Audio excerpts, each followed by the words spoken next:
Telefónica, el presidente de la UDI, el diputado Guillermo Ramírez. ¿Cómo le va? Muchas gracias por estar con nosotros. Bienvenido, buenos días. Muy buenos días, Juan Manuel, ¿cómo estás? Muy bien. Déjeme partir preguntándole, vio, me imagino, la controversia con la embajadora de Chile en Nueva Zelanda y el posteo que hizo en sus redes sociales, que luego tuvo que bajar, de alguna manera validando o apoyando esta campaña por la autodeterminación del pueblo Rapa Nui. ¿Qué opinión tiene la UDI respecto a este tema? A ver, primero la embajadora cometió un error gigantesco, fue una imprudencia a nivel diplomático absoluta. Creo que hizo muy bien en bajar inmediatamente ese posteo, pero ¿sabes qué pasa, Juan Manuel? Lamentablemente, cuando se está hablando de relaciones internacionales, de autonomía de pueblos, de disputas territoriales, todo antecedente después en una corte internacional puede ser usada en contra de uno. Lo hemos visto cuando hemos discutido con Argentina o Perú, en el caso de Perú, en la Corte de la Haya, en donde se acompañan mapas que podría haber hecho un colegio público en algún lugar recóndito del país en el que se reconocía la postura del otro país, y eso se usa como argumento finalmente para decir, mire, nuestra postura es la correcta. Y por lo tanto, si nosotros no queremos que este tipo de argumentación de errores se utilicen en nuestra contra, es importante que el gobierno reaccione y destituya de su cargo a esta persona, para que el día de mañana, si alguien que reclama soberanía sobre Isla de Pascua quiere utilizar el argumento de una embajadora chilena en contra nuestra, es importante que el contraargumento en ese momento sea así, pero esa era una posición personal solamente de ella, al punto de que fue inmediatamente destituida del cargo por esta razón. No se puede dejar este antecedente sobre la mesa, que el gobierno simplemente se contente con el hecho de que ella baje esa publicación, y por lo tanto, lamentablemente, por un tema de antecedentes, por un tema de dejar a firme cuál es la posición oficial del Estado de Chile, este es un tema del Estado de Chile, el gobierno debiera destituir a esta persona. Yo sé que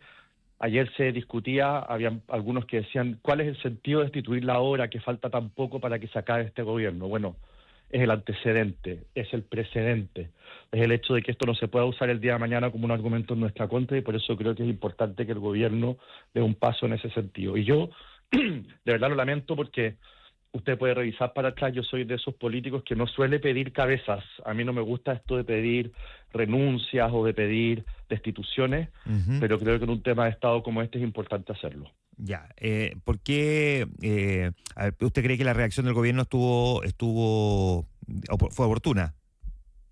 O sea, yo creo que decir que eso es una opinión personal, pedir que se baje, supongo que la llamaron para decirle que baje esto, todo eso me parece correcto, pero me parece que es insuficiente y que la persona tiene que dejar su cargo de embajador. Ya, perfecto. Mirado digamos, en la proyección hacia lo que se viene por delante, diputado, déjeme partir preguntándole por el trabajo legislativo, porque entran en receso y después quedan muy pocos días. ¿Qué cosas cree usted que están pendientes, pero que sí van a lograr salir en el actual ejercicio legislativo? Mira, hay tres proyectos que son muy importantes, en los que hay consenso, que son muy importantes entre el gobierno y la oposición. Y por lo tanto creo que se pueden sacar adelante algunos de ellos con algunas modificaciones. Primero, un proyecto que lleva mucho tiempo, el más antiguo de los tres, es el proyecto de Sala Cuna Universal. Ese es un proyecto que yo sé que al gobierno le encantaría sacar durante su mandato, de tal manera de dejar un legado en un proyecto que lleva, no sé si llevará una década o dos en el Congreso, y por lo tanto, una década yo creo que lleva. Y por lo tanto, nosotros hemos dicho, y esto es toda la oposición, desde demócratas y amarillos hasta el Partido Republicano y Libertario, hemos dicho que estamos disponibles para sacarlo adelante en enero.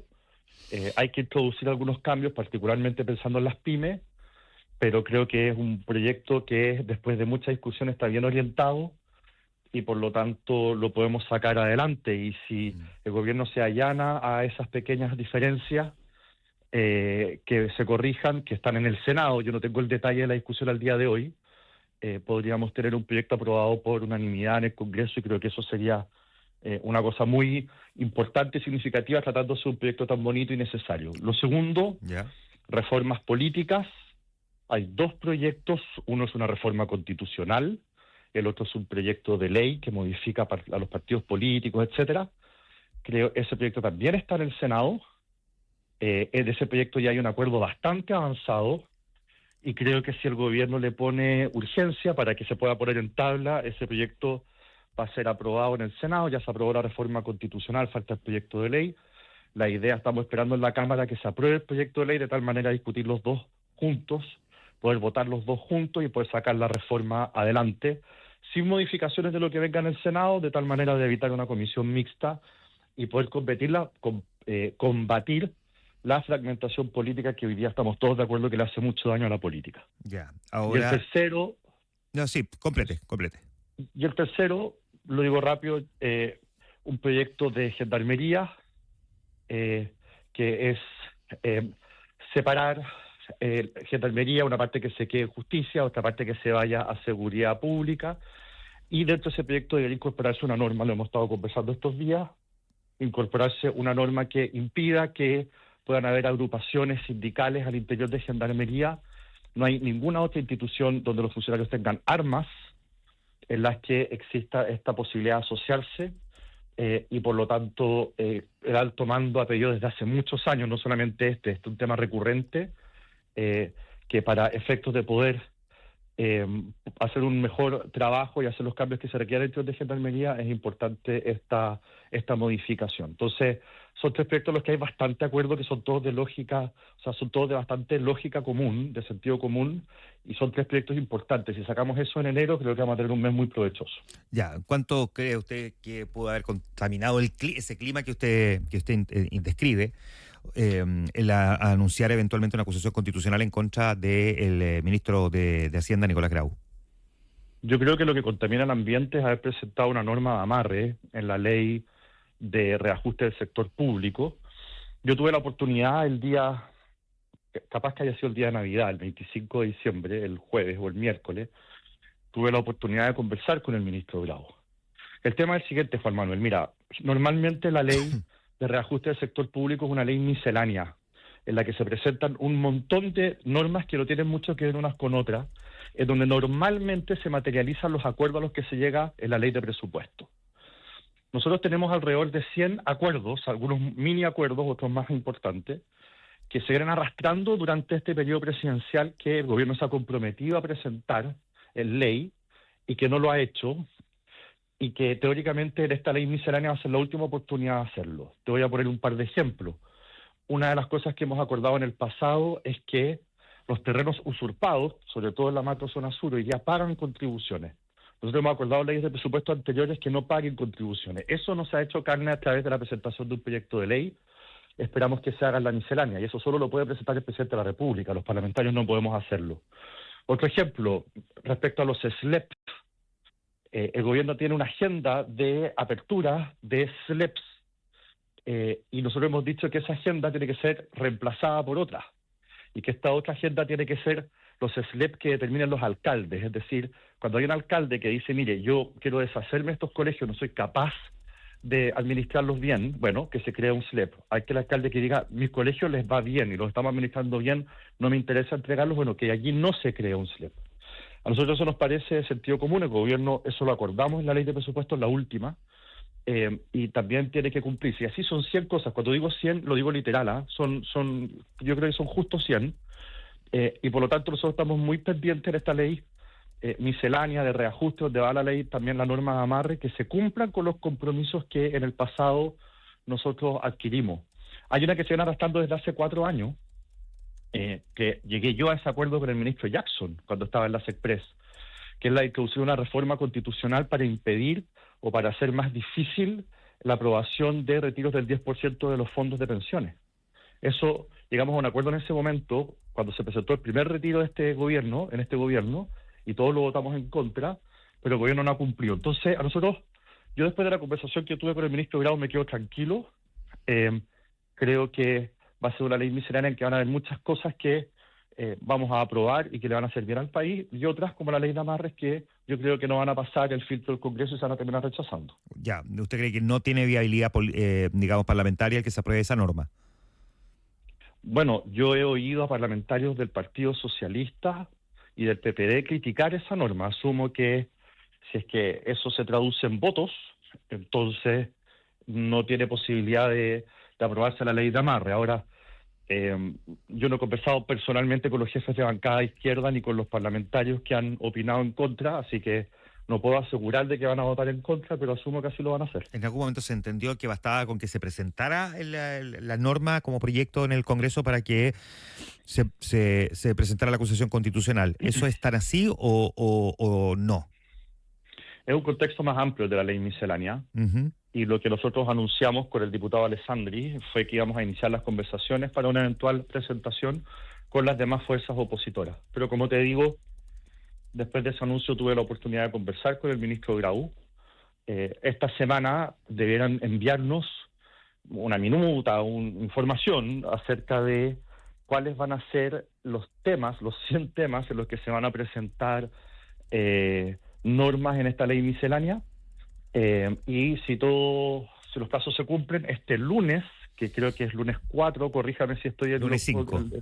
Lunes 5, el gobierno deberá presentar ya esta ley miscelánea en el Congreso y deberá empezar su tramitación. Perfecto. Oiga, diputado, estamos conversando con Guillermo Ramírez, el presidente de la UDI y diputado también del mismo partido. Mirando esta digamos, discusión hacia adelante en torno a lo que debería ocurrir a partir del 11 de marzo, ¿quién cree que va a tomar el control de la Cámara, la mesa de la Cámara de Diputados? A ver, yo no estoy en la negociación de la mesa, en las conversaciones. Por el lado de la UDI está el diputado Felipe Donoso.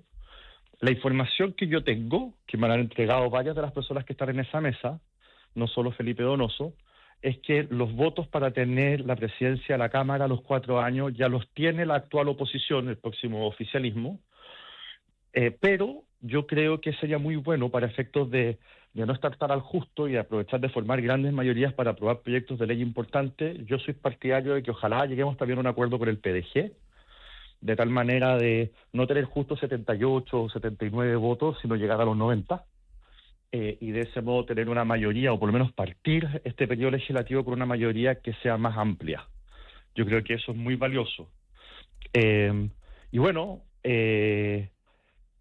yo lo único que he pedido, y esto en un contexto de conversaciones y de negociaciones, uno pide cosas, yo lo único que he pedido es que el primer año la presidencia de la Cámara esté en algún partido que integre el gobierno.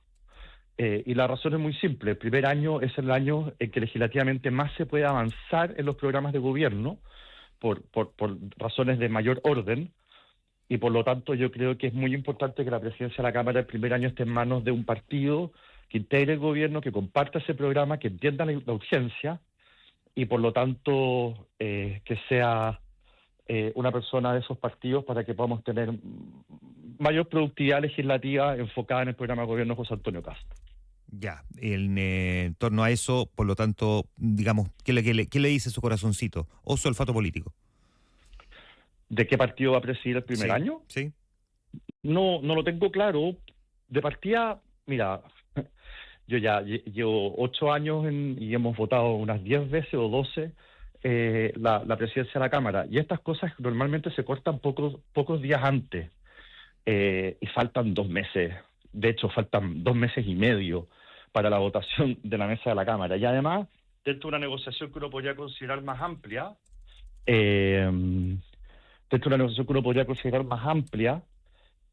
también va a depender de lo que se decía en el Senado. Porque asumamos que en el Senado se acuerda que el primer presidente del Senado sea UDI.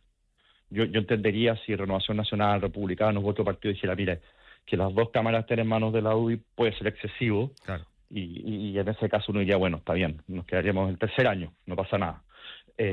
Así que estas cosas se mueven, las piezas empiezan a encajar conforme van pasando los días, y yo creo que esto se va a resolver a finales de febrero, principios de marzo. Bien, pues, diputado, gracias por conversar estos minutos con nosotros, como siempre, muy agradecido. Gracias a ti, que te vaya muy bien, buen día. Muchas gracias. El presidente de la UDI, el diputado Guillermo Ramírez, conversando esta mañana con nosotros en Ahora es Cuando, 8:03 minutos.